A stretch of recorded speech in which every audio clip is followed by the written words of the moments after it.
thing, that what is the thawab, the reward for practicing the sunnah, how much reward and qurb of Allah is attained, and the levels and the rank. So, my brothers, that we shouldn't be ashamed, and it's a wasteful thing to have shame and be ashamed in practicing the sunnah. Tell me, does it make sense? And when we speak like this and utter such statements, I'm ashamed, I can't follow the sunnah, then this person's in a very poor position. And this is sunnah. So this is a sunnah, this is a hadith, mashallah, a great hadith. And Hazrat Abu Bakr Siddiq radhiyallahu anhu continued that Nabi sallallahu alaihi wasallam was here, and he spoke in the same way with emotion, and he stated af and afiyat. These are two things. Af, one is forgiving, and afiyat. After both of these, afiyah and forgiving, then yaqeen. These are the words of hadith. That yaqeen, certainty, this is the biggest wealth. Yaqeen. And it is the biggest ni'mah that Allah Ta'ala gives yaqeen to somebody. Do you understand what I'm saying? Af and afiyat. And after yaqeen, these are big ni'mas of Allah subhanahu wa ta'ala, big wealth that Allah Ta'ala gives to the believer. That Allah subhanahu wa ta'ala, if He gives to an insan, a human being, a man or a woman, if Allah Ta'ala gives them these things from the Rabb, we should ask dua for Allah for these. This is the hadith. This is the hadith. So 3 subjects are extracted from this hadith. 3. Number 1, and all 3 come with which words? That the biggest wealth from Allah and the biggest ni'mah from Allah. So the biggest wealth and the biggest gift. So Allah's Nabi sallallahu alaihi wasallam cut everything else and explained these 3 things. So first stage is af and afiyat. After yaqeen. So yaqeen is the biggest thing. Yaqeen, certainty and belief is bigger than these 2 things. First is yaqeen, then is af, and then afiyat. Afiyah. So these 3 things are such. These 3 things that they are the greatest ni'mas of this world and thereafter, and the biggest wealth if a person attains these 3. What is the means for this?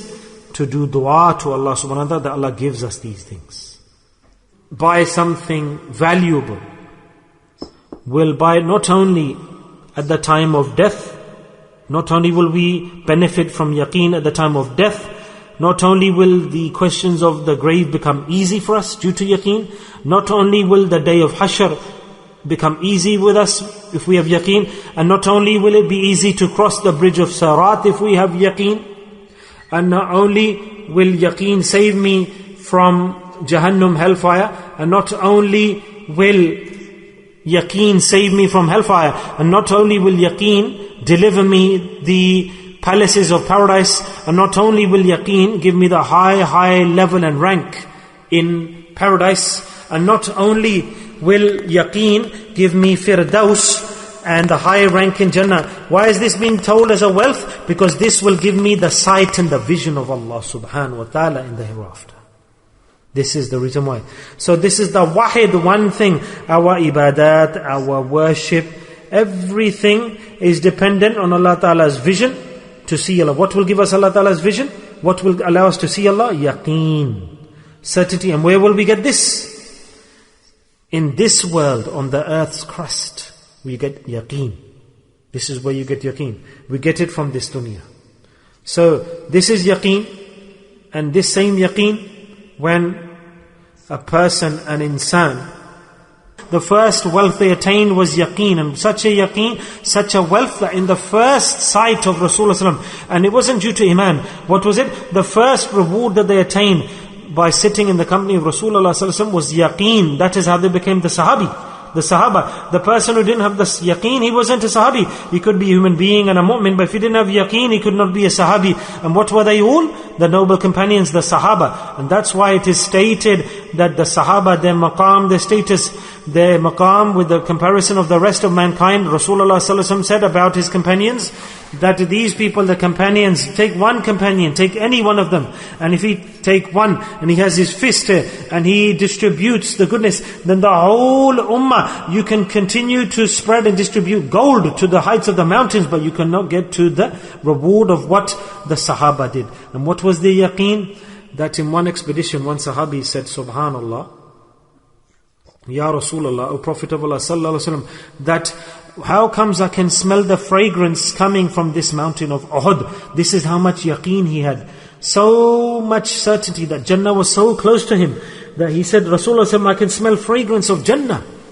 And another companion, look at his yaqeen, the O Prophet of Allah sallallahu alaihi wasallam, that you were speaking about the arsh and I can see the arsh. This is not kashf karamat, this was yaqeen, the certainty, the belief. He said, I can see the arsh. Is this the arsh? In other words, the words that Rasulullah sallallahu alaihi wasallam mentioned, the words that emanated from Rasulullah sallallahu alaihi wasallam's blessed statements, they would feel them, they would feel the things, and their heart would get to the yaqeen, that even if their eyes couldn't see, but their heart would tell them this is a fact. And this was the point of Hazrat Abu Bakr Siddiq when he was asked by Abu Jahl, that he's gone. He said last night he went to the heavens, and he said, who said this? He said, your friend. He said, then do I need to think about this? If he has introduced me to Allah, then this is nothing what he's saying. Everything's possible. He has introduced me to Allah, I can recognize Allah. And today me, you, and all of us are sitting as Muslims, this yaqeen, we're touching the Quran. Where did the Quran come from? We've got yaqeen, haven't we? That we do tawaf of the Kaaba. Why don't we do the tawaf of this building? Because Rasulullah sallallahu alaihi wasallam said that this is what we need to do. We have to rotate around the Kaaba, and we have to touch this corner, and we follow what Rasulullah told us. So do we understand what comes with Iman and Yaqeen? That every person who has Iman, and a man and a woman, they will go around the Kaaba. How will they do this? Somebody will say, no, don't do it. They'll say, are you silly?